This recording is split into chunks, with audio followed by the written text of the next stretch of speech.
All right. Today is Tuesday, April 24th, 2012, and we are interviewing Al Talbott at the Illinois State Library. Al is 76 years old, having been born on July 9th, 1935. My name is Jeannie Urbanik, and I'll be interviewing Al. Could you please state for the recording what branch of service you were in? I was in the Air Force. And what rank were you? After 4 years of active duty, staff sergeant. Okay. Which was good. I spent an additional 8 years in reserves.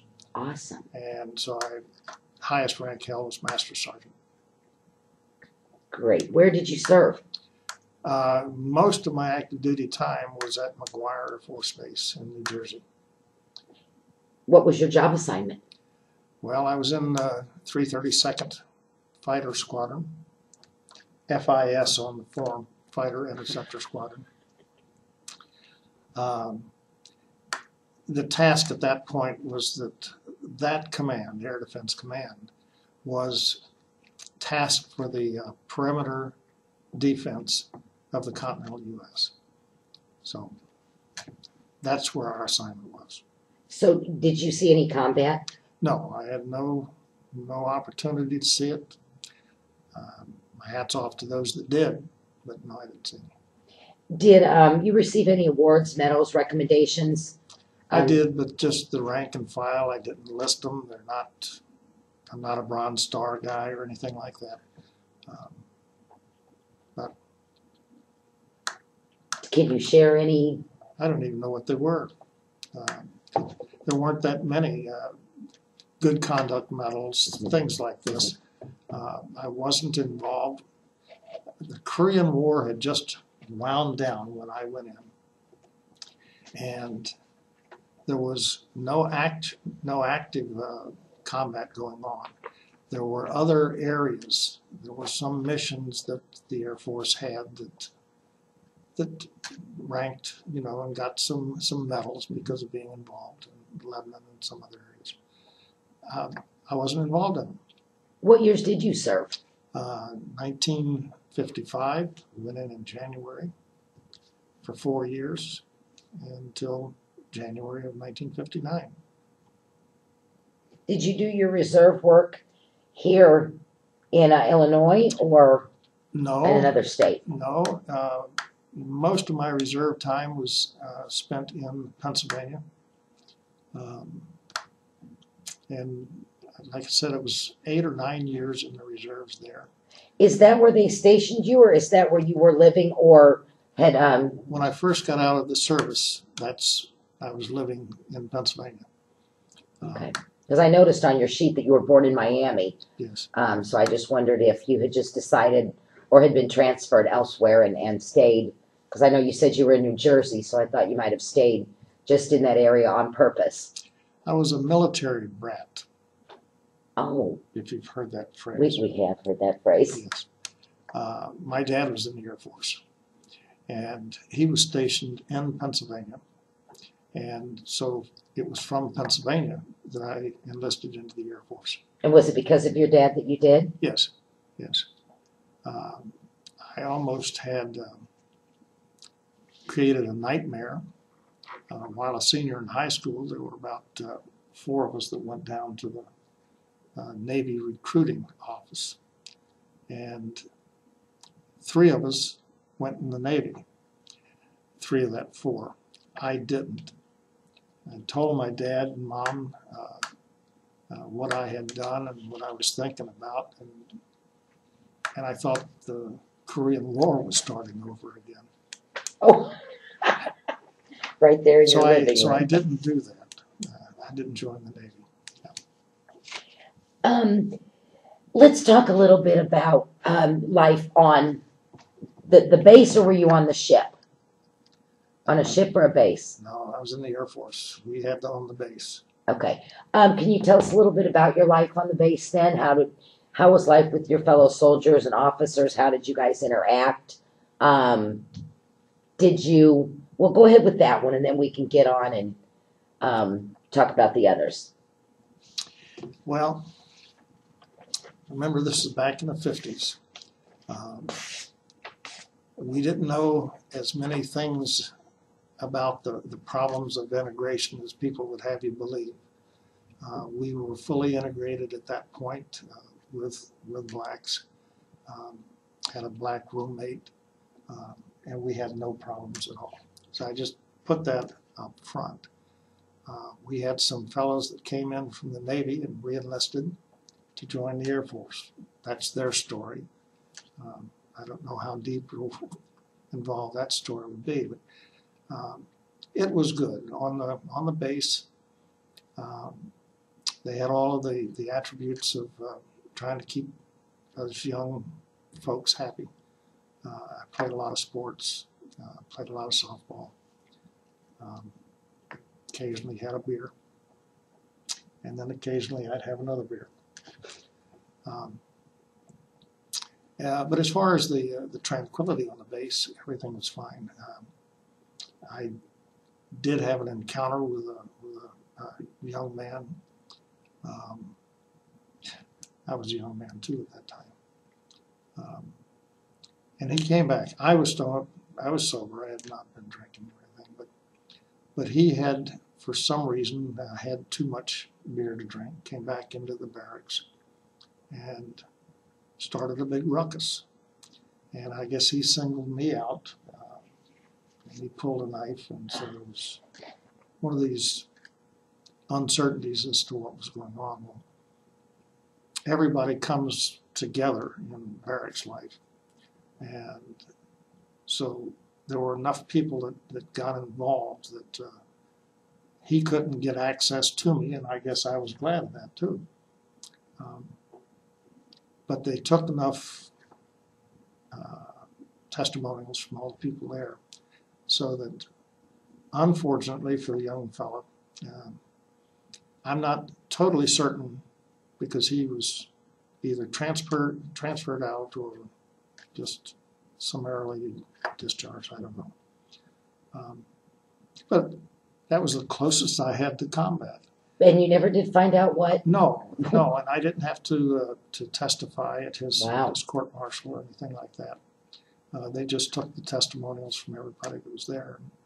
And I've never had a word with the fellow before or anything like that. So that's just an occurrence. That'll happen, but it's not everyday life. But what in my mind was good that everybody came together, and I could have gotten hurt, but more importantly than that, he could have gotten into a lot more of a jam, if you will. Wow. But it's just passing thing. Otherwise, the base in the 50s, technology was not like it is now, not by a long shot. We had fighter squadrons, we had jets, the F-86 Sabre jet, and then we had the F-102 Delta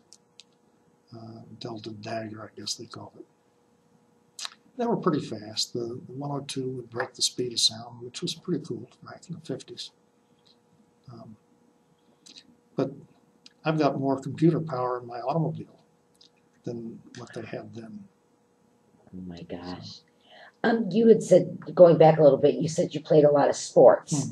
I wanted to touch on that a little bit, as far as your sports and entertainment and opportunities for travel. What did you do to entertain yourself? What did I do to entertain myself? I mean, besides sports, what kind of sports did you play? Well, I played softball while I was there. I was married within the first year that I was in the service. So from someone local or back home? No, she was from Pennsylvania. Wow. And so that had me on the highway on the weekends quite a bit. Interesting that I had no problems at the time, back in the 50s, hitchhiking from New Jersey to Pennsylvania. It was not uncommon to see that happen. You'd never do it today. Never do it today.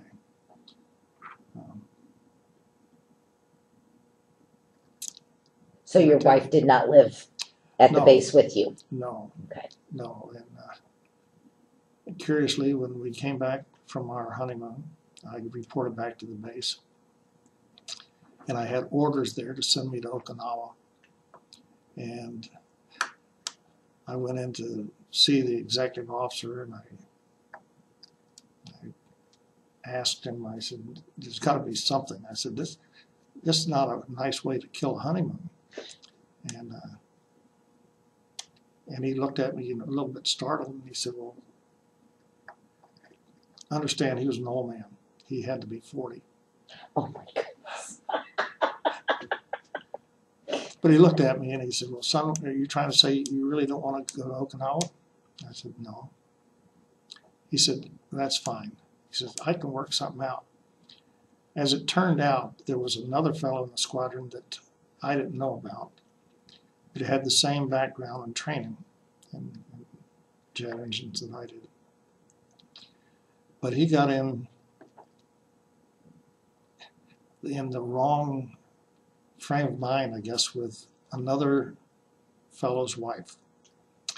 And Alrighty then. so they were really concerned about getting him out of town. Okinawa seemed like it'd be far enough away. Way out of town. And that, in a way, I regret it, because it might have been fun going to Okinawa. But he had to get out of town. I didn't. So he was shipped out.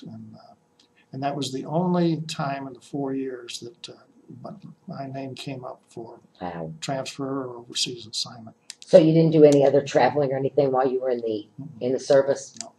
No. So you obviously you got to stay in touch with your family regularly. That's wonderful. That is wonderful.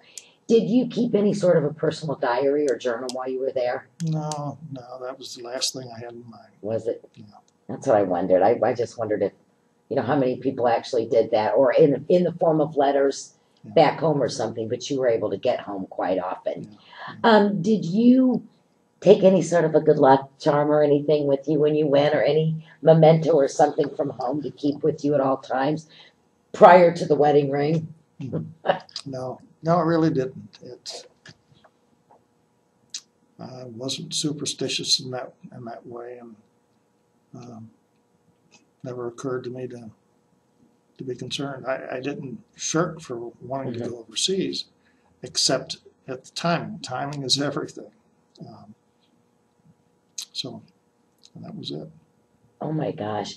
I want to talk a little bit too about post-war, when you came home and stuff. But one of the things that they were kind of, people wanted to know if you had any of your memorable experience that you wanted to share, or besides the fight, the almost fight. Is there anything else you want to tell us about before we go on to the post-war years? How was the food? And did you usually have enough supplies? Yeah, we weren't short. The food was mediocre. It was in the chow hall. I know that was back in the 50s. I think my monthly income was about, after I got promoted one time, it was about $72 a month. My. But they gave me room and board, and then my wife was of course home. And I can remember paying as much as $30 to get somebody else to pull my share of KP duty, because everybody had to go over the KP and pull your KP duty, washing pots and pans, stuff like that. It wasn't punishment. Yeah. It was just what you had to do. part of the program. But if it was competing, when it came up on a weekend and I wanted to go back into Pennsylvania to visit my wife, my daughter was not born until 57, so it would. I paid $30 was the most I had to pay to get out of working on that weekend. Wow. Just to go back.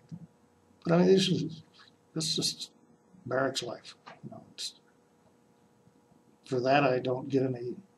I'm not looking for any recognition as a war veteran, combat experienced. I here by mistake. In When the I was- war or here? No, Oh, here to interview. Yeah. Why do you I- say that?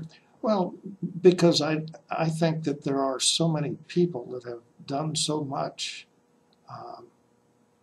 in the military, and those are the ones that posterity needs to address. But you know what? Without the ones being at base and doing the work that needed to be done, everybody had a job to do and it all tied in. Well, I agree with that, and I'm like I said, I came from a military family, and I don't have any problems with anybody going to the service. It was time invested as far as I'm concerned. But I was mentioning earlier that I had a neighbor who would have been a perfect candidate for this. And knowing the way it was, I almost would like to have tried to resurrect memories of his experiences. Wow. And had I known there was a program like this, I probably would have done it and submitted his name of recognition, because he spent some time during the Second World War. And those are the guys that my hat goes off to. So. We'll have to look at off the top of my head. I think you can do it posthumously. But I couldn't give it the same color and flavor that would have been done if I had known. But I wonder, is there any of his family around you or by you that you might know?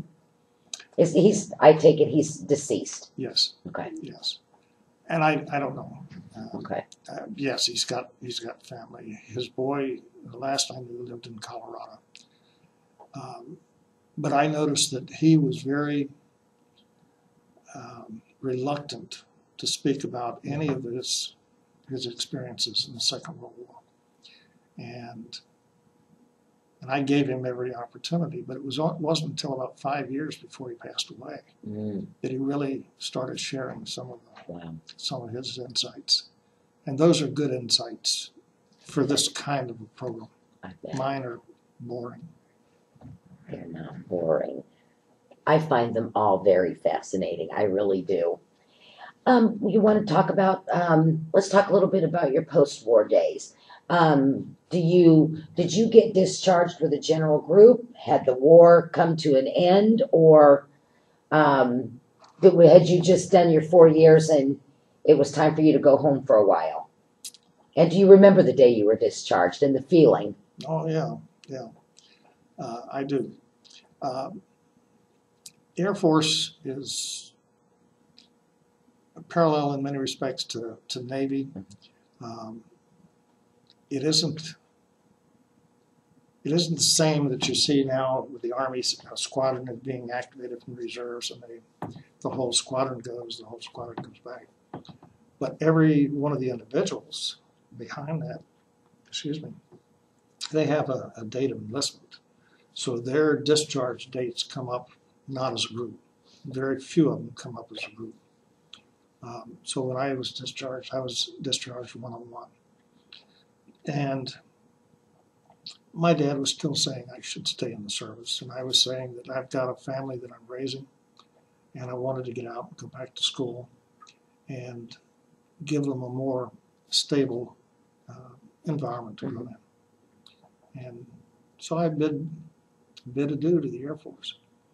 I was pleased that I was able to get the rank early, but I went back to school, and I ended up getting a degree in electronics, and went to work for AT&T, worked there for 8 years. And then the fellow that I worked with was invited to come out here to Illinois and work in the telecommunications department, which was part at that time of general services. And he is the one that put pressure on me to move out. So after putting him off for about 6-8 months,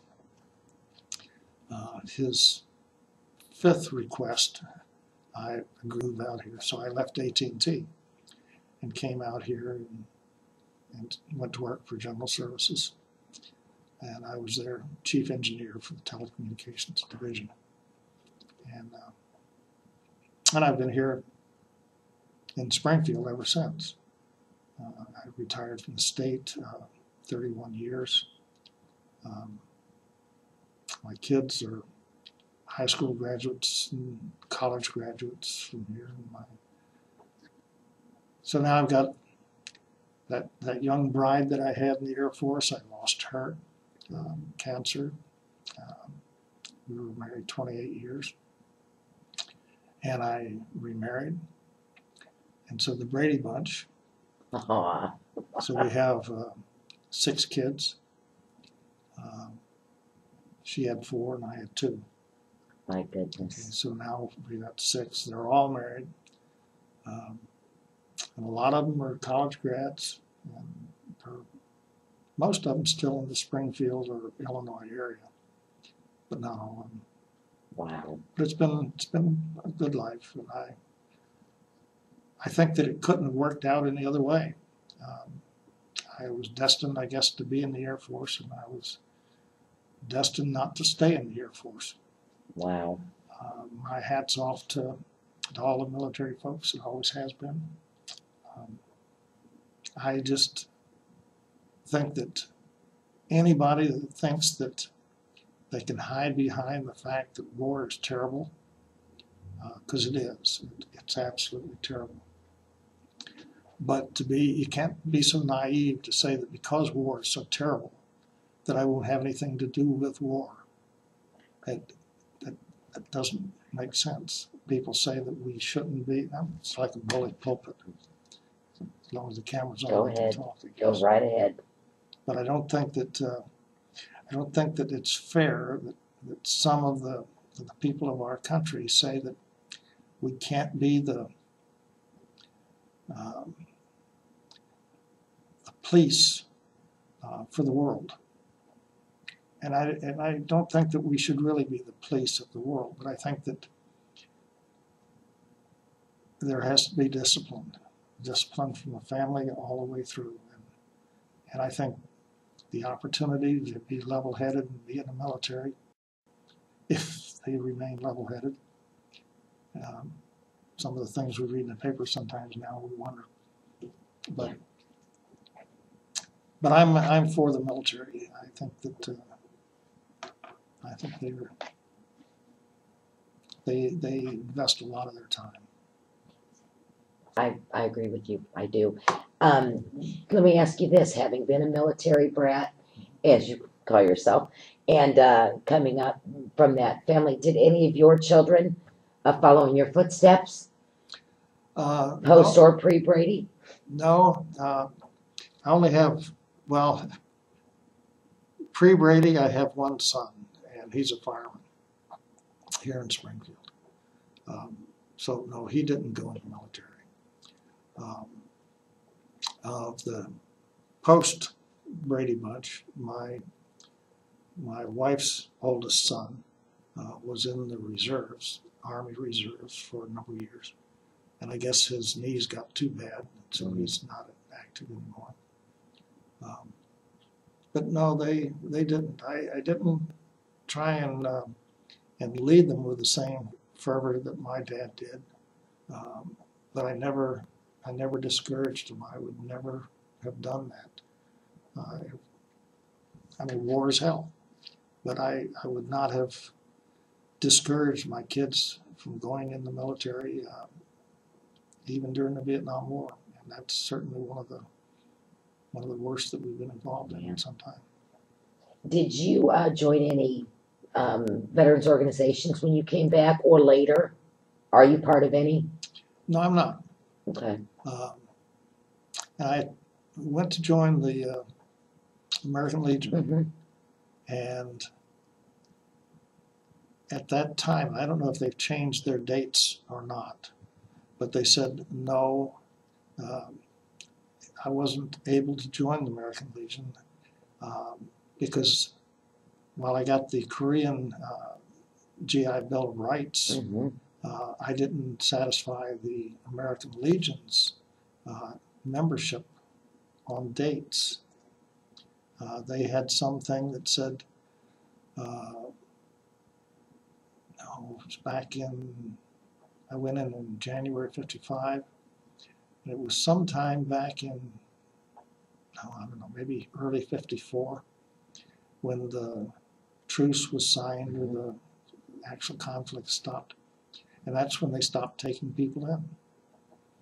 And I figured they didn't want me then, so I'm not going to join them now. Oh, okay. Because I was going to say, I have someone I could talk to and ask those same questions for you. I mean, if you wanted to know if they changed their criteria. I've always been curious about Okay. it, because I've heard some people say that they've changed it, and other people said no. And Well, based on the fact that my brother-in-law is in, I believe they've changed it. I do indeed. well, there have been other windows of time Mhm. because of the Vietnam War that came out, that if you were a Vietnam Okay. vet, you could join. Okay. So, but from what I understand, there's still windows in there that we're not adequate for the American Legion. So, I'll be darned. Do you keep in touch with any of your fellow basemates at the time? yeah, well, not in close touch, but I did contact one of my roommates that I had, and this is the guy that was at my wedding when I first got married. He was a lanky Waylon L. Farmer, is his name, from Atella, Alabama. Oh my. He was 6'4", and I think he probably weighed about 195 pounds. Oh, God love him. Not Not too stout. needy. And my second wife and I went down, Dory, to Alabama and looked him up. And this would have been, oh my, maybe 10 years ago. And I finally found him. I made a lot of phone calls and found out where he was living. And I'm not sure I even find his address. I might have it now, but I went down to visit him. Now he's still 6'4", but he probably weighed about 325 pounds. Wow. Big fellow. I would not have recognized him for the world. And he saw me, and he did recognize me. Of course, I had just a little bit more hair than I do now. And I had whiskers, which I didn't have at the time. But otherwise, I'm about the same size I was when I was active duty. And we shared some neat experiences and just spent the day with him. There was no other activity from that at all, except we reminisced on what we thought things were going to happen and what of those things did happen, and it was neat. But by and large, no, there's not a big fraternity of fellows in the military. Okay. That's why I wondered if you had regular reunions or got together or anything. Has your service in the military changed your perspective on anything? I mean, how did it affect your life in any way? I know you said that you did not encourage, not necessarily not encourage, but you didn't push your children to do that. Did it change the way do you now look at military service like you did before you went in? Or is your views on the military, which you expressed just a little bit ago, are because you served? No, I don't think my views changed at all. Okay. I went in with an open mind in the military. I've got several uncles that were in the Second World War. My dad was in the Second World War. And I heard all of their issues and the conflict, the battles they were in. And so I didn't go into the Air Force because my dad told me to or wanted me to. It's just that I had been as a military brat on so many bases, Colorado, and just moving all around, up to Newfoundland. I spent more time out of the country as a military brat than active duty. I was aware of military life, and I wasn't afraid of military life, and I cherished it. I have no perspectives that changed because of going in the military. pleased with the fact that I did go in. Would I have been pleased if my kids, my son had gone in? Certainly. But not to the point that I would give him any demerits for not going in. When he was going to become a fireman, that gave me more anxiety. Was he going to try and be a hero and go into a flaming building and get hurt? So certainly, I'm concerned about that. But, he survived that too. Thankfully, that's good. Well, Al, is there anything else you'd like to add that I haven't asked you? Anything you'd like to talk about? No, not really. I can't. My soapbox is probably getting slippery anyways. No, it's not. No, my hat is off to those military guys that have done it. I think it's worthy of anybody's time. And I found it as an investment. I don't know how it changed my attitude. I was raised in the South, and I was always respectful. At least I think I was. I know I had an English teacher who looked like Red Buttons, if you remember Red Buttons. I do. Again, not as young as I look. He came to the high school, and this was pre-Air Force. But he came to the high school and became our teacher or advisor, class advisor. And I didn't know it until we had a class reunion. About the 10th class reunion, I went back to Pennsylvania. And he said, "Mr. Talbott," he says, "I owe you an apology." And I said, "No, why is that?" He said, "Because where he came from, saying yes sir or no sir was not part of his vocabulary, nor raising the kids. They were respectful, I assume otherwise. But he said, I got so many yesers from you when he'd asked for something. And he said, I thought you were just being sarcastic." My goodness. And it got under my skin. And he said, I probably treated you differently than I would have treated you now. And I said, I didn't have any problems with the way he treated me. But I think that was the military bearing from my mom and dad, and that's fine. So I went in with my eyes open, and I came out with them still wide open, and I think it helped say who I am. I think that's great, and I personally want to thank you on behalf of all of us for your service to our country. I like this program. But like I say, I think there are a lot of good candidates out there. Well, hopefully as we do this, we'll be able to, and that's kind of what we like to do, if, have people recommend someone or whatever, so just to get the word out. Because we love to have everybody's story. To have the information there and available, and it's, for the rank and file, it'd be not worth reading. Excuse me. But to be able to look at some of those things, you asked about a diary. I don't have a diary. But this would be so much better to be able to look and see what and how people thought. Maybe I just cleared it, I'm not sure. But I think it's a good program. And thank you so much for participating in it, really. Well, thank you. Okay.